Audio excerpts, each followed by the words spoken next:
Hi, everyone, and welcome to this new episode of Health by M, the podcast with me, Matilde. And as I mentioned a few weeks ago, I've created a little series of holistic business tips to share. It's just some tips and things I've learned over the years within this industry. However, even though you might not work within health and wellness, I think these tips can be useful as well. And the first episode in this series, which was episode 30, was about skills and passion and how we should take advantage of the things that we're good at and the things that we like and create something unique with that combination. And what I want to go over in this part of the series is how we shouldn't be afraid to show our passions and skills to people and hence dare to reach out to people and ask for help, but also for work projects, collaborations, and connections.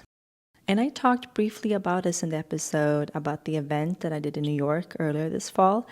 And I can't recommend enough to just contact people and brands that you admire.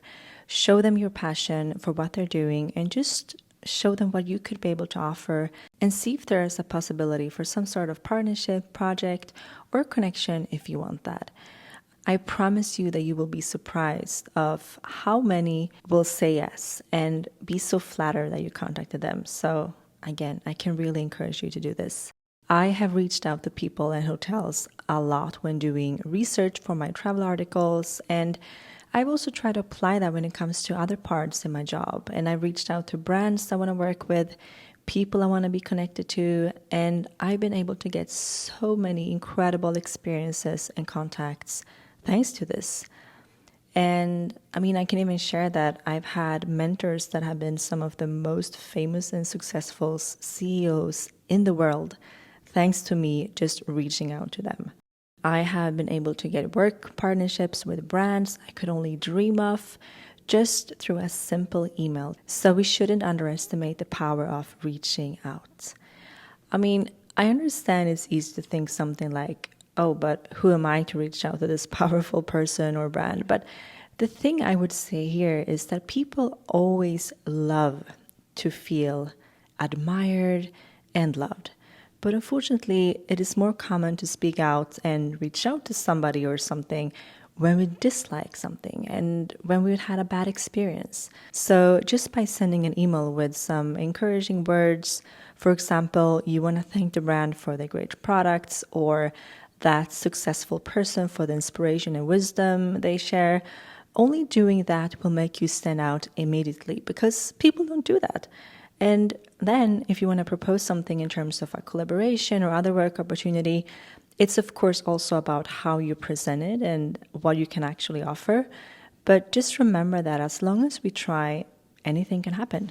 And again, you'd be surprised how few people actually do this. And for example, a few years ago, I reached out to a really amazing and high quality wellness brand in Sweden that I would love to collaborate with. And I was so shocked when they got back to me and thanked me for my interest in them and said that they'd never really gotten any requests about collaborations before, but they were excited to try it out and would love to do something with me.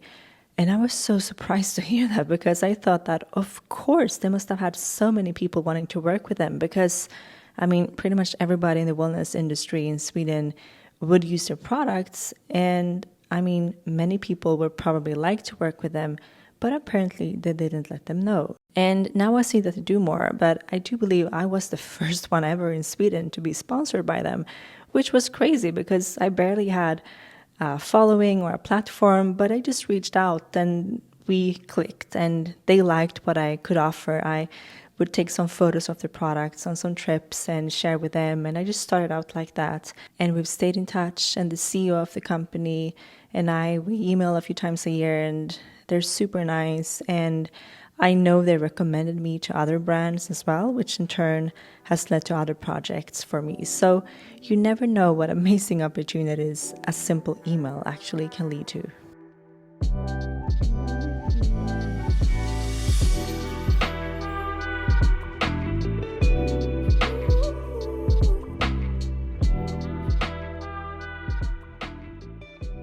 I just want to share an offer from IIN, the Institute of Integrative Nutrition, which is the holistic health coaching school that I am an ambassador for. The next course starts on November 13, and if you use my name as your referral when you sign up for the program, you get an amazing friends and family discount. So if you've ever been thinking of diving deeper into holistic health, maybe to pursue a career within this industry as well, or maybe just to learn for yourself and family, make sure to take advantage of this offer. And enrolling at IIN was without doubt one of the best decisions ever in my life. And I'm forever thankful for the knowledge this school has given me. So you find a link to a free sample class and more, and the spelling of my name in this episode show notes. And again, I can highly recommend IIN. It's such an incredible school. You will learn so much, and I'm using the knowledge and the experience that I have from this every single day. And as you probably know by now, I am a huge fan of Sakara and can't recommend their incredible meal programs and other wellness products enough. Their science-backed, nutritious organic meals are so delicious and healthy. And when I recently attended a 2-day event and conference with Sakara, the Sakara Summit, we got to learn a lot about the details behind creating these meals and what a process that is. The amount of work, time, and effort that goes into creating the meal programs, that's just incredible and really shows how much value you actually get when you sign up for the meal deliveries. All meals are designed and thought through so well in terms of nutrition, taste, quality, and so on. And you get the meals delivered to your door, and you can now also choose to order, for example, only lunches if you prefer that instead of 3 meals per day.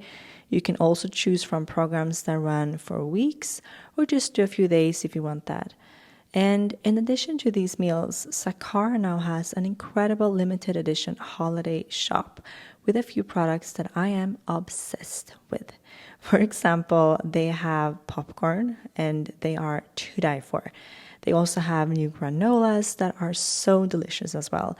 And this season, Sakara is doing an incredible Black Friday sale that goes on until November 27th, where both new and returning customers get 25% off site-wide when using the code XOHealthByM and shopping through the link in the show notes. And by using the code, you will also help support Health by M and the podcast as I earn commission. So definitely take advantage of this discount and make sure to shop these limited holiday products before time's up. All right, now let's go back to the episode.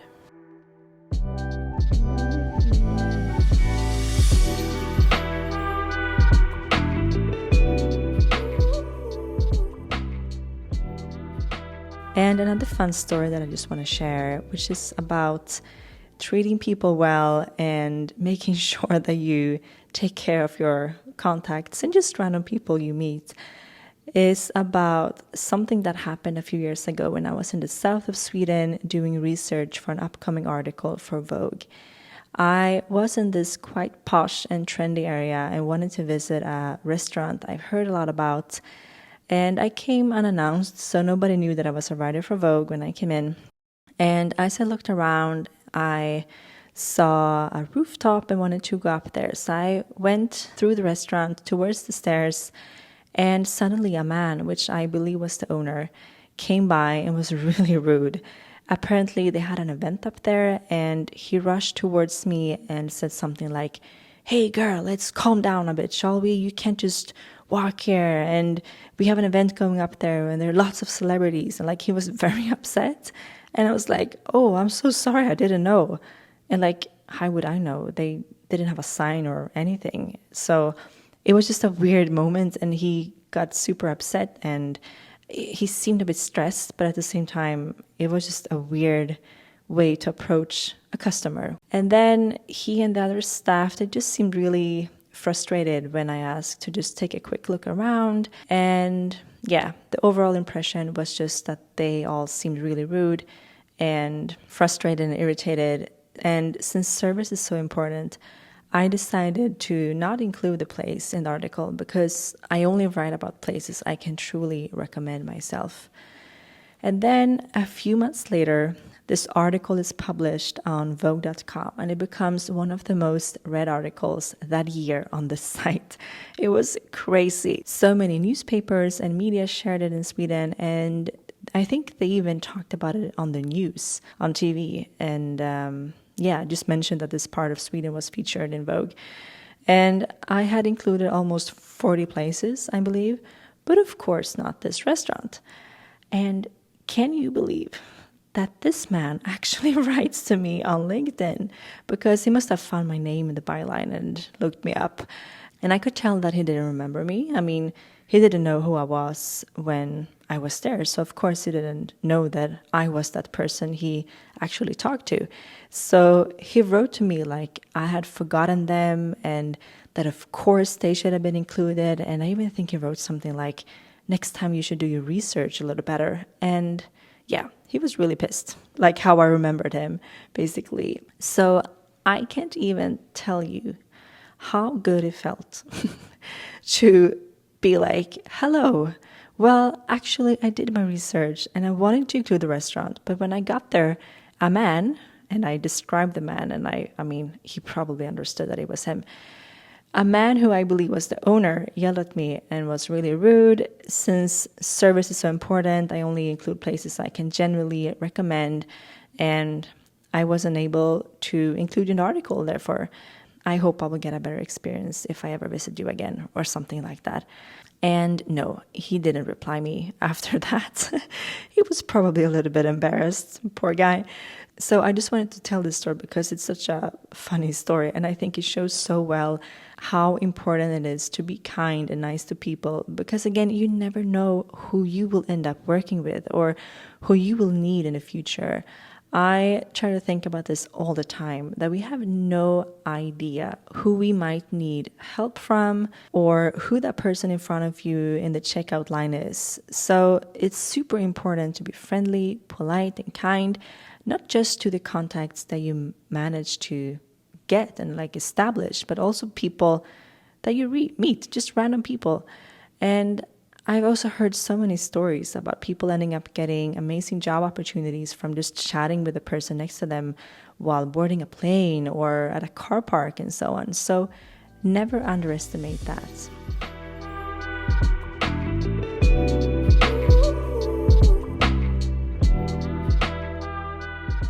All right, this was just a little bit about how important it is to reach out to people, get connections, and really remember the value of that and how that can create such incredible experiences and opportunities for you, for your business, no matter what industry you're in, really. But I think this is so important and, again, underestimated. So I just wanted to share these stories and encourage you all to reach out to the people that you admire.